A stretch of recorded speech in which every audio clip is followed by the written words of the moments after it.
In a dusty corner of a market in Gujarat, India, amidst old scrap metal, lies a tiny coin, worn smooth by time. The shopkeeper might tell you it is just a nameless antique.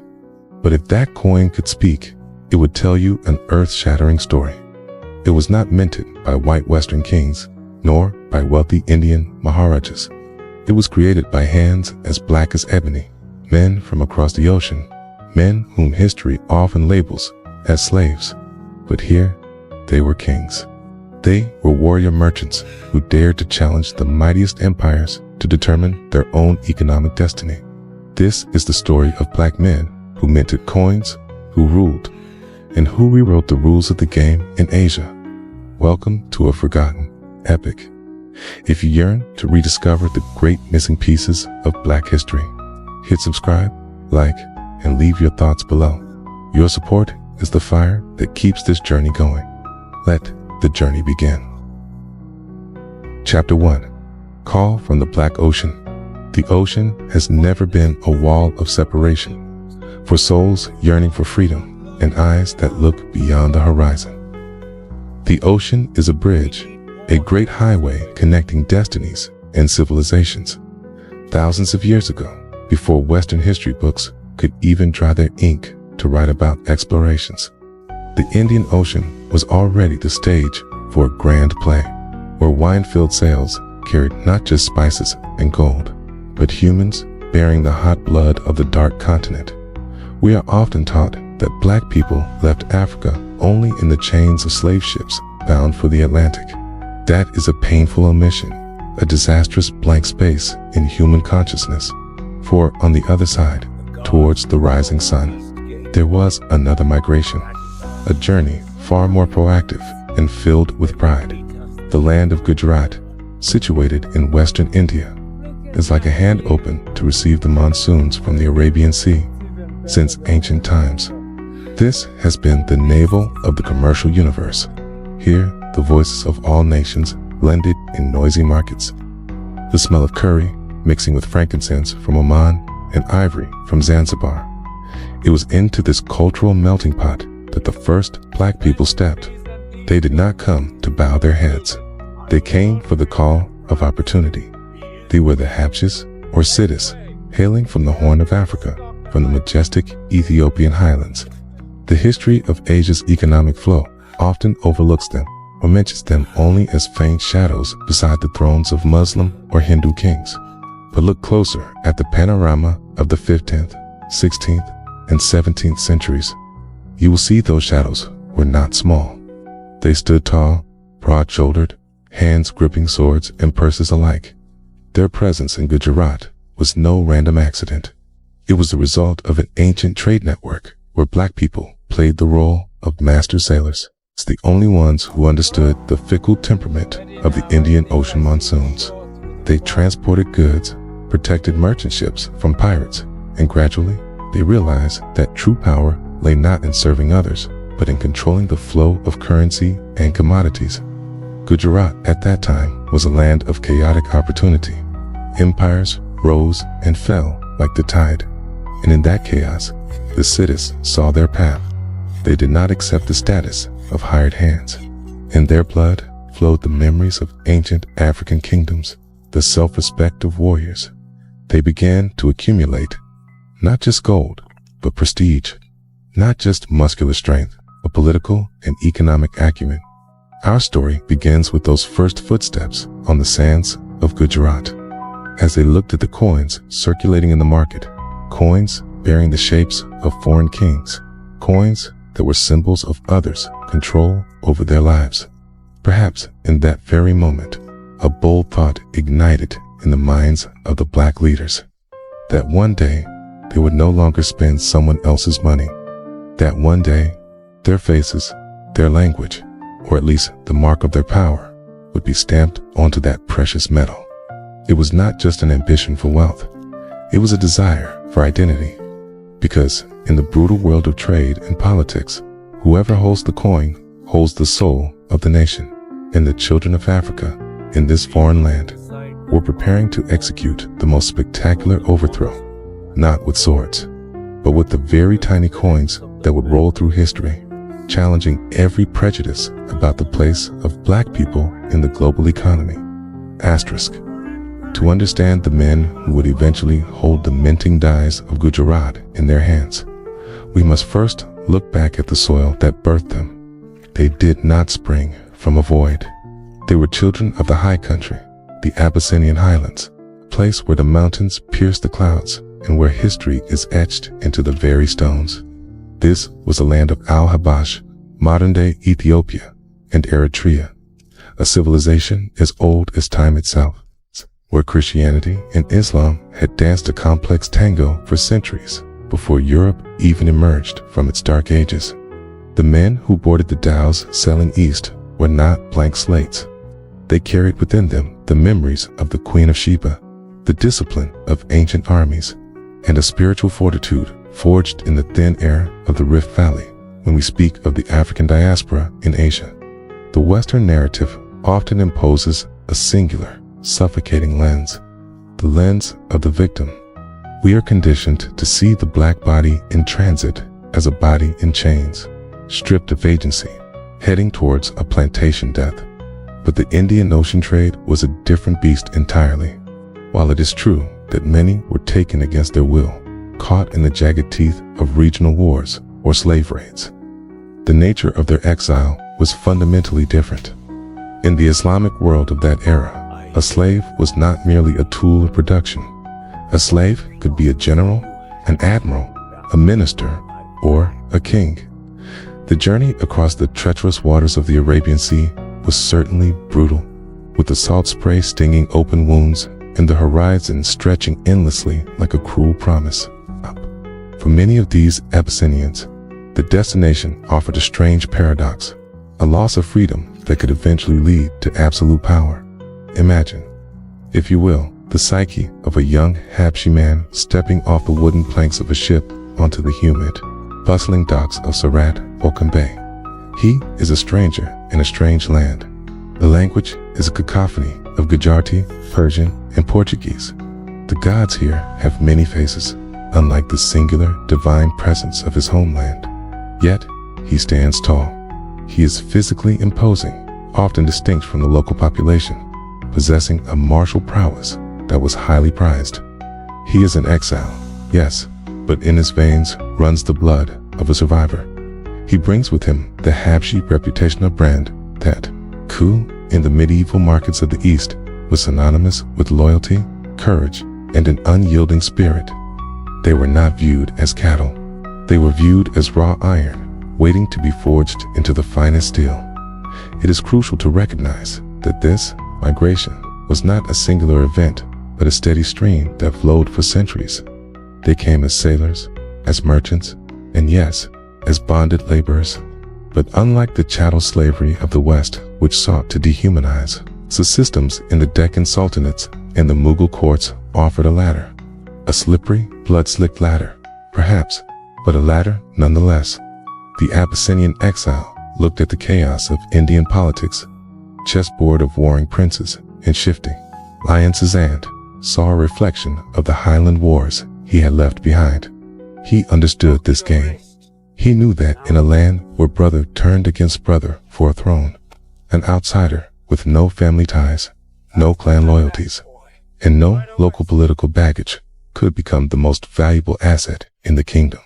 And so, the seeds of the city dynasties were sown not in the fields, but in the barracks and the courtyards.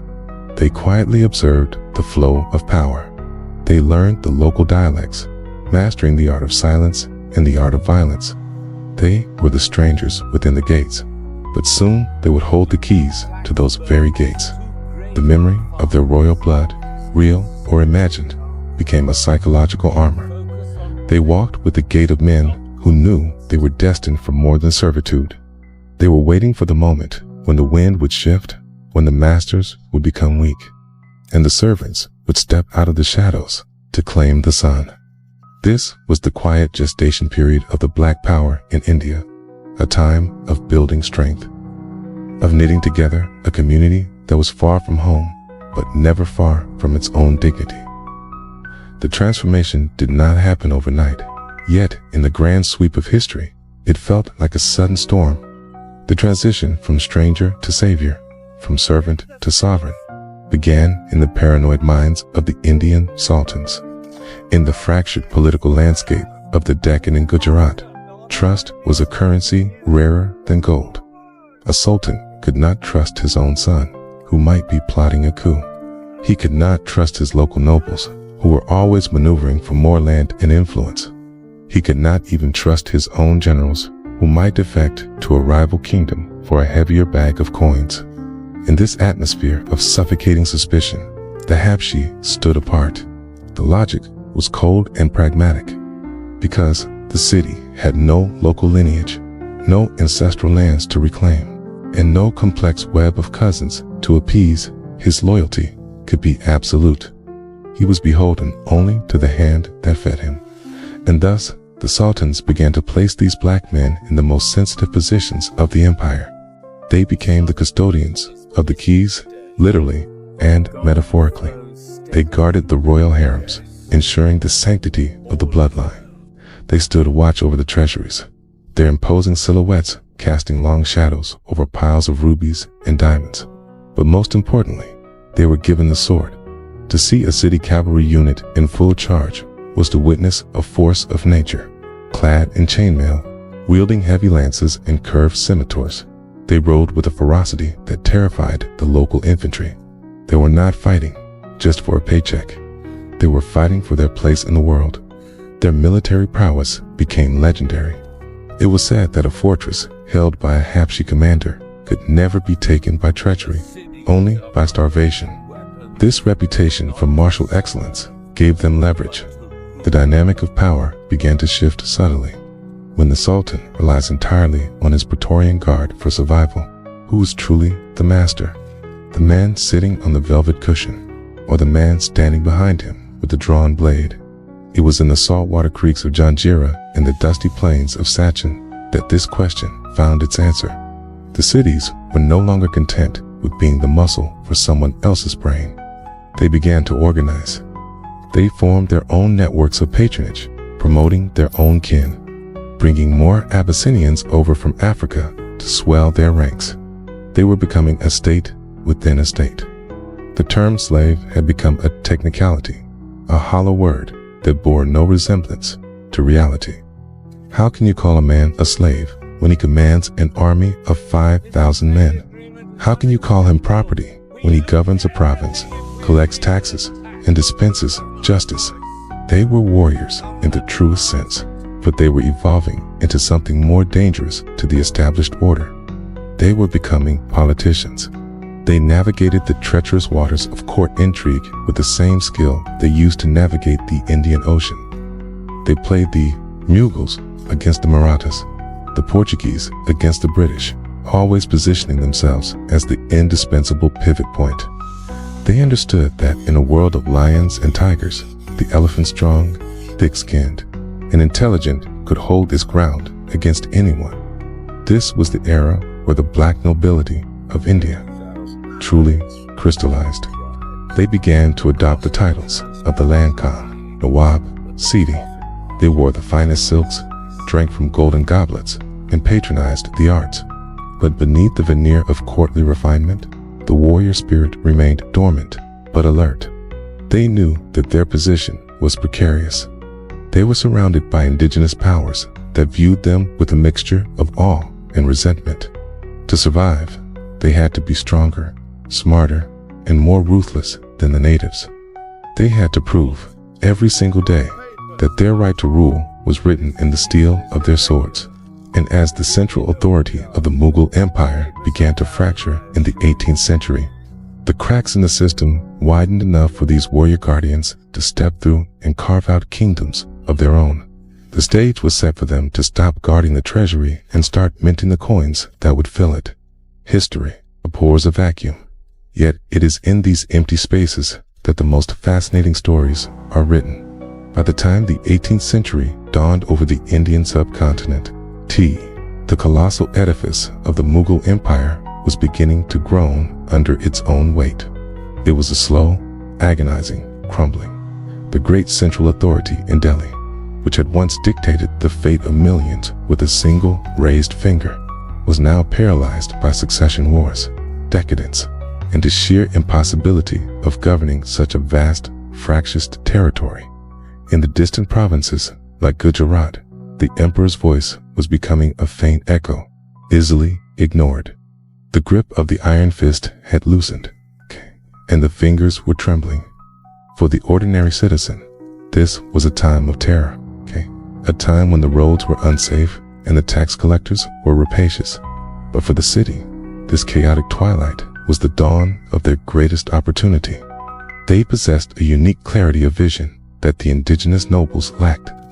While the Marathas were obsessed with reclaiming Hindu pride and the local Muslim governors were frantically trying to save their personal fiefdoms, the Siddhists looked at the map with a cold calculation of mercenaries who owed nothing to the soil but everything to survival. They saw Gujarat not just as a land of textiles and spices, but as a fractured puzzle waiting for a strong hand to force the pieces together. The collapse of law and order meant that trade, the lifeblood of Gujarat, was under threat. Merchants were terrified. Caravans were being raided. Ships were being plundered.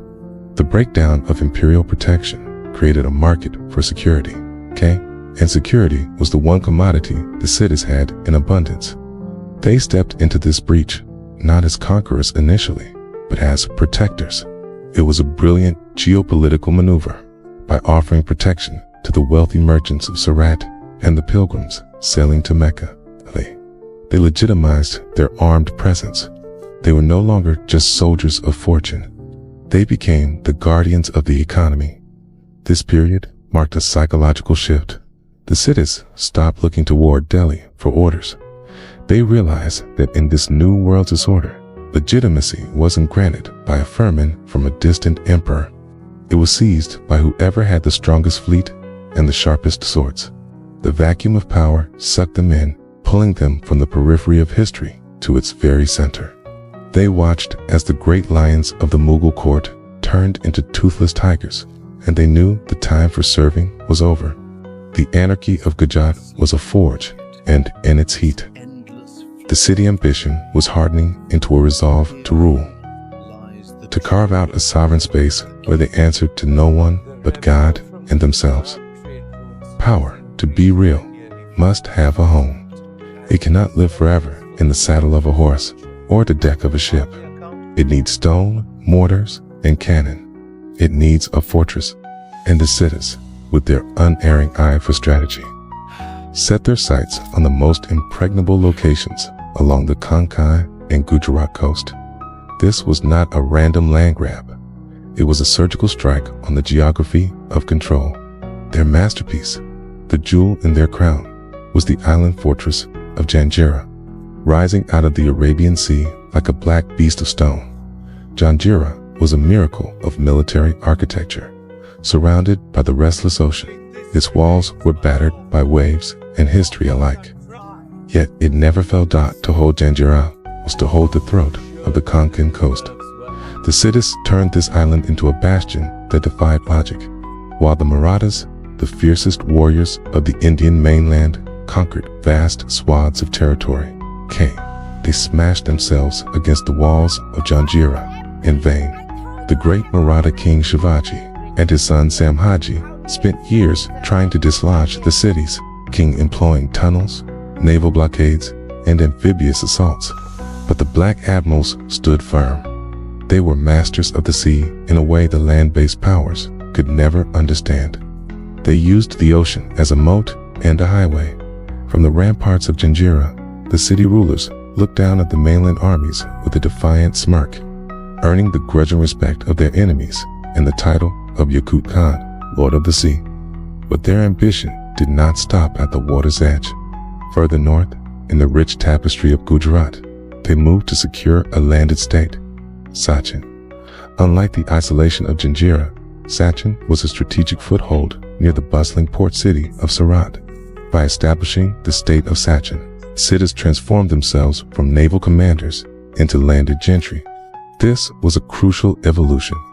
Janjira gave them invincibility, but Sachin gave them legitimacy in the eyes of the diplomatic world. It gave them a court, a revenue system, and a place to display the pomp and circumstance of royalty. Taking these forts was more than a military victory. It was a statement of permanence. It was the Cids saying to the world, "We are not guests here. We are not transients. We are the rocks upon which the waves break." These fortresses became the physical manifestation of their resilience.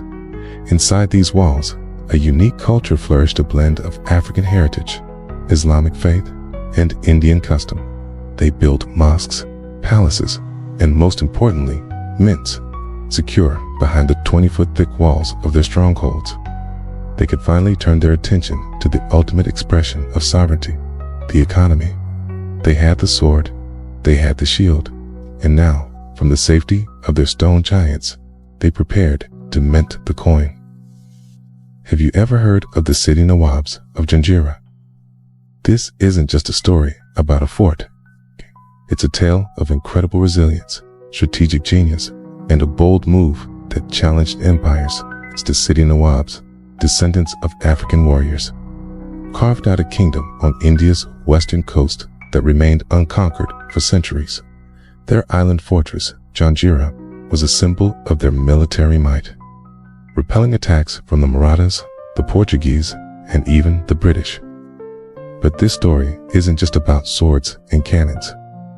It's about a crucial shift from being just warriors to becoming shrewd statesmen. Let's travel back to the 17th and 18th centuries. The Indian subcontinent was a chessboard of power. The Mughal Empire was fragmenting, the Marathas were rising, and European traders were aggressively expanding their influence. In this chaotic landscape, the city Nawabs held their own, masters of their domain. For a long time, their strength came from the sea. They were admirals, their fleets controlling vital coastal routes. They served the Deccan Sultanates and later the Mughals, earning their keep through military service. Kandahar was their base, a formidable naval outpost that projected their power far and wide. They were warriors first and foremost, their identity forged in battle and naval supremacy. But the world was changing. As the 18th century progressed, the city Nawabs noticed something crucial. Military strength alone wasn't enough to guarantee their survival. The real power was shifting. It wasn't just about who had the biggest army or the strongest fort. It was about who controlled the money. The British East India Company and the Maratha Empire weren't just military forces. They were economic giants. Controlled trade routes, collected massive revenues, and, most importantly, they controlled the currency. Imagine this.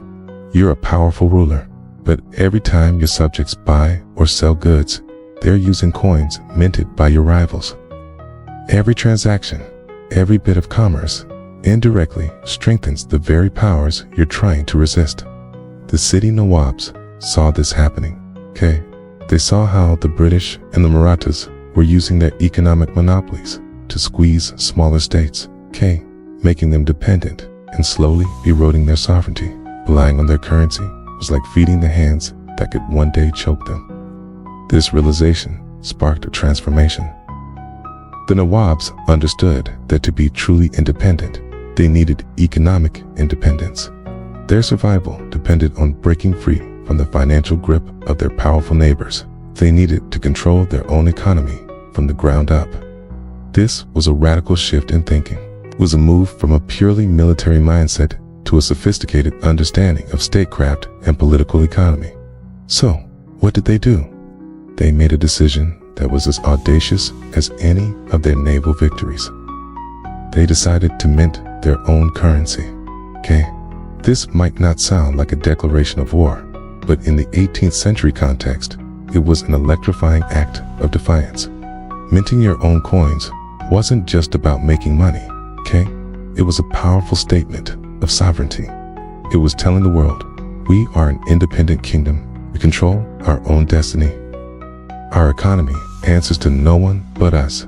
This move was a direct challenge to the Maratha and British monopolies. Think about the guts it took. They were a relatively small state, surrounded by giants. The Marathas could have seen this as a direct provocation. The British, who were meticulously building their economic dominance, would not have taken kindly to this assertion of financial autonomy. But the city Nawabs did it anyway. Their coins, known as the Janjira Pisa, began to circulate. These weren't just pieces of metal. They were symbols of city identity and independence. On one side, you often found the name of the ruling Nawab, a personal stamp of authority. On the other, inscriptions that affirmed their power and their right to rule. Every time a city coin was exchanged in a marketplace, it was a small but significant victory. It was a reaffirmation of Janjira sovereignty.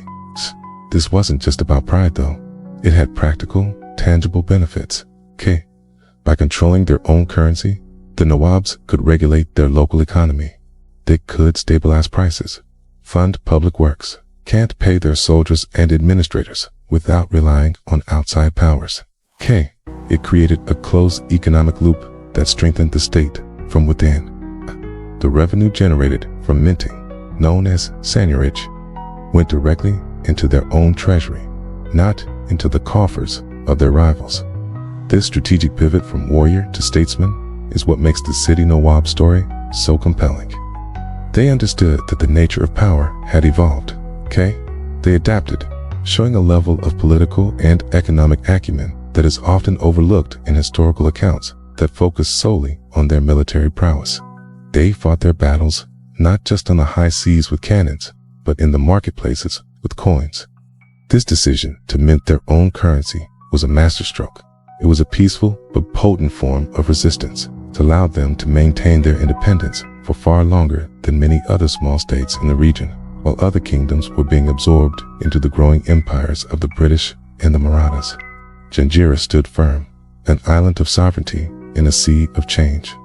Their coins became their shield, protecting their economy and, by extension, their freedom.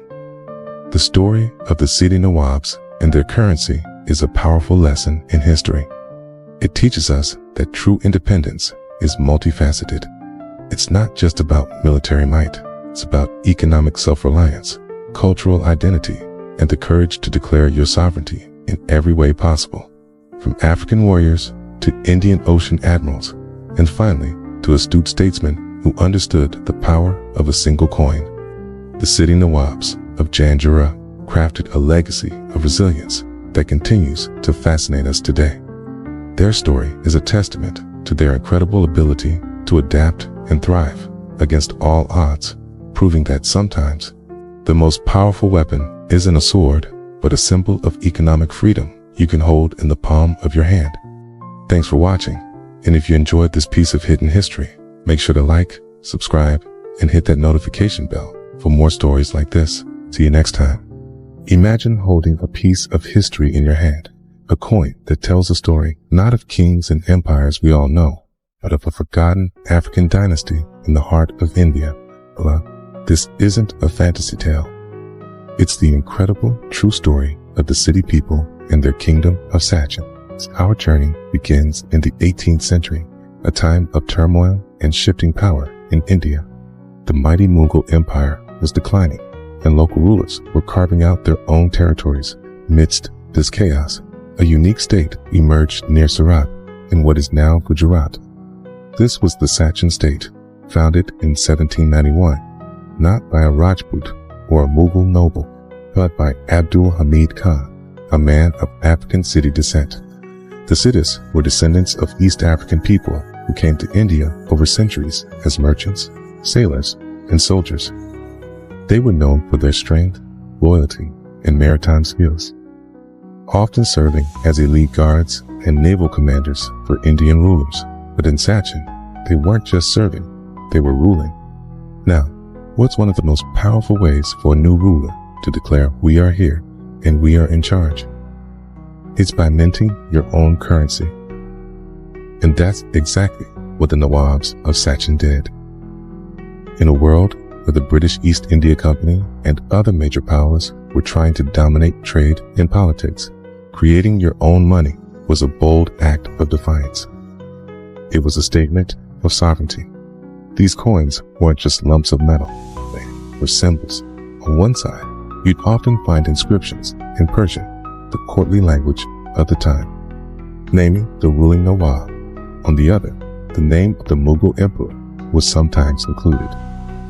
A clever political move to show respect to a still symbolic authority while exercising real power. They minted coins in copper and silver, which circulated throughout their small but proud state. Picture a marketplace in Sachin back then. A farmer sells his produce, a weaver his textiles, and they're paid not with British rupees or Mughal coins, but with currency bearing the name of their own city Nawab.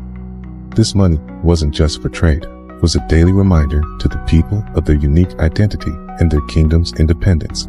It fostered a sense of local pride and unity.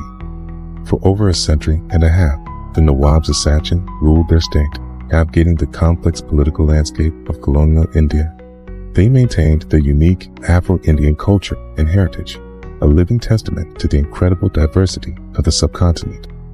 While the state of Sachin eventually merged with India in 1948, the story of its currency remains a powerful legacy. These coins are more than just collector's items today. They are tangible links to a history that challenges our typical understanding of India. They tell a story of resilience, of a community that crossed oceans and not only built a home, but forged a kingdom. It's a powerful reminder that history is filled with incredible stories. You just have to know where to look. Thanks for joining me on this journey into a fascinating corner of history. If you enjoyed this, don't forget to like, subscribe, and hit that notification bell so you won't miss our next story. See you next time. Imagine a time when the British East India Company was devouring India, kingdom by kingdom. The mighty Marathas were broken, the great Mughals reduced to shadows. Yet, amidst the storm, a few small states with African rulers, the cities, stood firm. How did they do it? This wasn't just about battles. It was a masterclass in diplomacy, a high-wire act performed over a pit of vipers. This is the story of the state of Sachin and its incredible fight for survival. The relationship between the city Nawabs and the British was pure psychological warfare. The British saw these African kings as a historical accident, an anomaly to be corrected, their primary target, the Sachin Mint. To the British, an independent mint striking its own coins was a direct challenge to their power. Their letters were a masterclass in passive aggression, polite requests filled with veiled threats, all pushing for the cities to give up control. But the Nawabs were brilliant. They used the British legal system against the British themselves, citing treaties and ancient rights. They were loyal allies when it helped them and stubborn obstacles when it didn't. It was a clash of two worlds. The British wanted cold, standardized, bureaucratic control.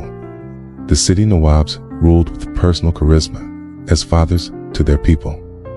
For them, giving up the right to mint coins wasn't just an economic decision. It was about dignity, about identity.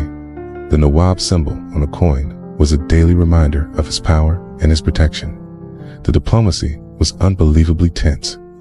The British threatened to send in soldiers, and the cities threatened to disrupt vital trade routes. It was a game of brinkmanship. The Nawabs knew they couldn't win a war, so they fought with delays, excuses, charm, and the sheer weight of their tradition. They held on long after far more powerful kingdoms had vanished. But all fires eventually burned down. The end of the Sachin Mint didn't come with a battle cry, but with the scratch of a pen. In the late 19th century, the British Empire's push for uniformity became unstoppable. Citing modernization, they passed new coinage acts to shut down all native mints. They offered a devil's bargain: close your mint, and we'll supply you with our perfectly round, machine-made rupees. For the city rulers, this was the twilight of their sovereignty. The day the fires in the mint were finally extinguished must have been a day of silent mourning. The rhythmic clang of hammers, the sound that had been the heartbeat of Sachin's independence for so long, fell silent. The local markets, once filled with the rugged, hand-struck copper coins of the Black Kings, were slowly flooded with coins bearing the face of a British monarch. This was more than a financial change. It was a spiritual defeat.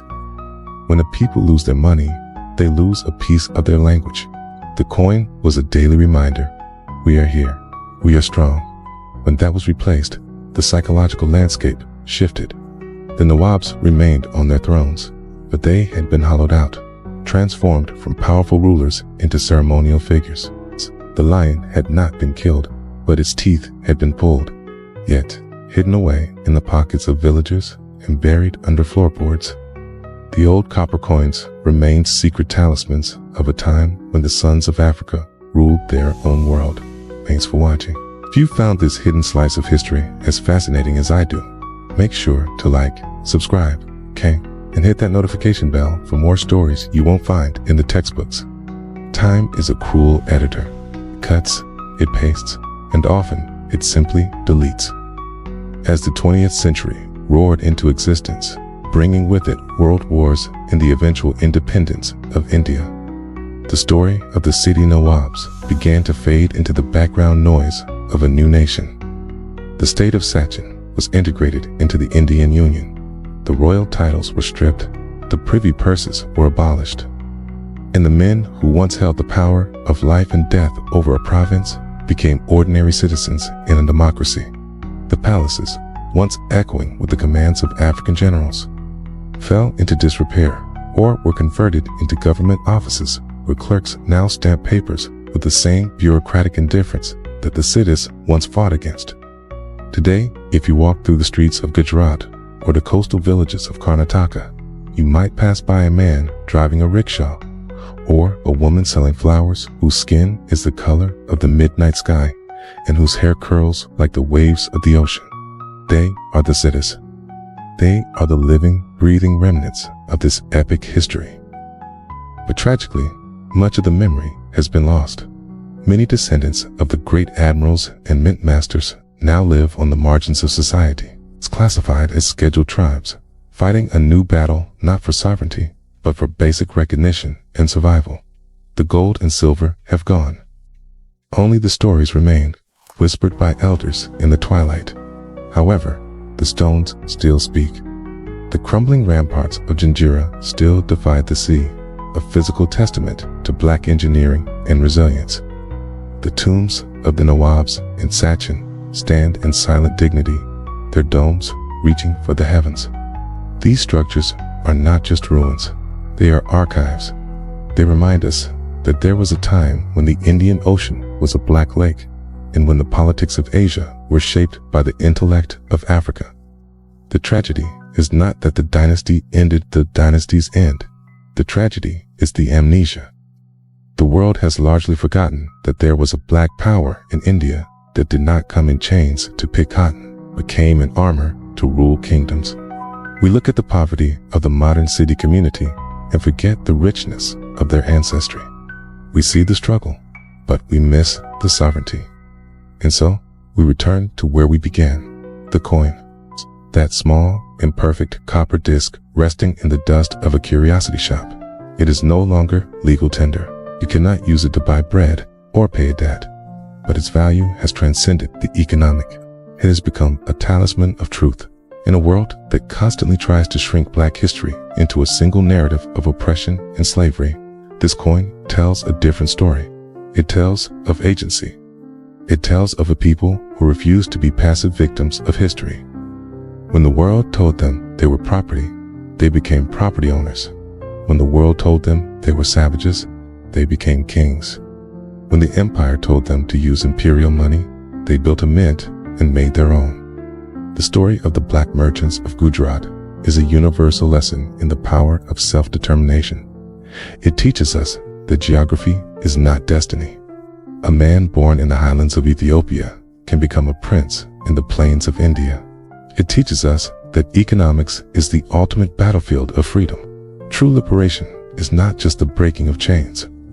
It is the minting of one's own worth. The city rulers understood that to be truly free, one must define the terms of one's own existence. They did not wait for permission to be great. They seized greatness by the throat and wrestled it into submission.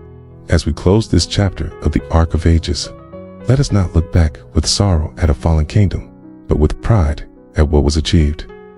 The experiment of the black kings of India stands as a beacon. It proves that the African spirit is like water, can flow anywhere, tapped to any shape, and yet, over time, it can cut through the hardest rock. The coins may be out of circulation, but the currency of their courage is infinite. It is up to us, the storytellers and the seekers, to keep this currency in circulation, to polish these memories until they shine. Because history is not what happened in the past, okay? History is the story we choose to tell ourselves today about who we are and what we are capable of. You have just walked through a forgotten corridor of time.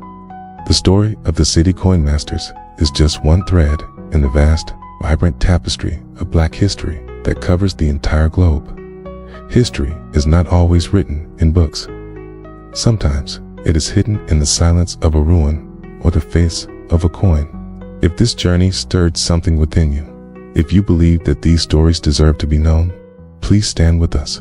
Like this video to help the algorithm find more truth seekers. Subscribe to Black Culture Unlocked and ring the bell so you never miss a dispatch from the front lines of history.